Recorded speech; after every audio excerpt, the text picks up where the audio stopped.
In this video, we're going to go over how to mark self-transfers in your ZenLedger account. So just to briefly describe what a self-transfer is, a self-transfer is when you send something from one source to another. So it could be either a wallet exchange and you're sending it to from one location that you're in the ownership of, your wallet or your exchange account, to another place that you're in the ownership of. So a different wallet that you own or a different exchange account that you have. So we'll use an example in this video that goes over how to mark a self-transfer.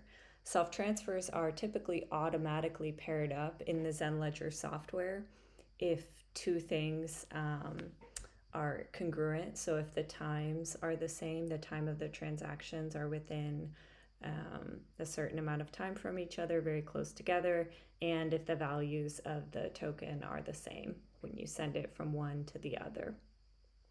So you'll see on this page, I'm on the transactions page, which is where you'll want to be.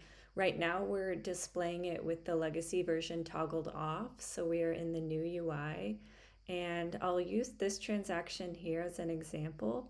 So you'll see this is labeled as a withdrawal. It's a withdrawal from a MetaMask wallet of 6,425 USDT. And then right above it, we see an incoming deposit transaction of the same amount, the very same amount, 6,425 with some change USDT, and that's going into Gemini.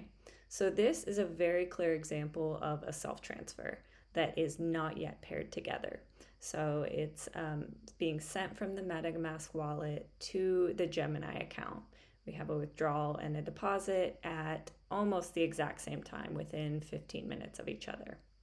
So you can't pair these up in the new UI. We need to switch back to the legacy UI. However, one thing that you should try to do first, if you do see something like this in your account where this isn't automatically paired up as a self-transfer, is you should go to the wallets page and first try just doing a tax calculation, because more often than not, that will pair up those two transactions, which are for some reason not paired up. For the sake of this video, I did unpair these automatically because they were paired up upon import. So to manually pair up these two transactions, I'm going to switch to the legacy version of the UI, and I'll show you how to edit these. So let's find it. We had the outgoing portion here, we see MetaMask, and the incoming one here, and right below it is the fee. So if I click the green drop-down menu here for the outgoing transaction, I see that I can select Mark as self-transfer, and then this box pops up, and for possible incoming, it does give me the correct incoming transaction to pair it with. So you want to select that. We pretty much never recommend selecting this create manual button. So if you see no possible incoming transaction, we still don't recommend selecting this, because what that will do is it will just basically create a transaction out of thin air.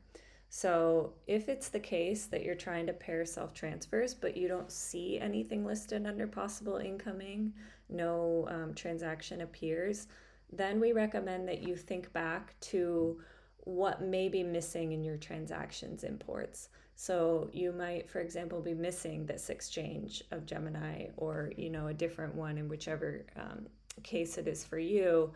But typically, if there's no possible incoming listed here, it is a case of missing import. So that's very important to be aware of, and we go over that in the article on marking self-transfers.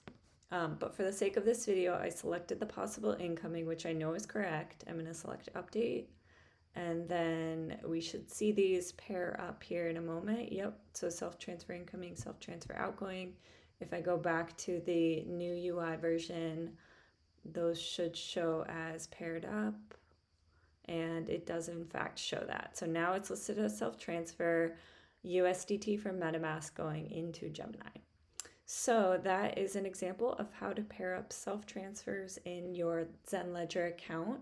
If you have any questions, please feel free to reach out to us in the live chat and with this button here. We're available from 9 a.m. to 6 p.m. Eastern to assist with any questions you have.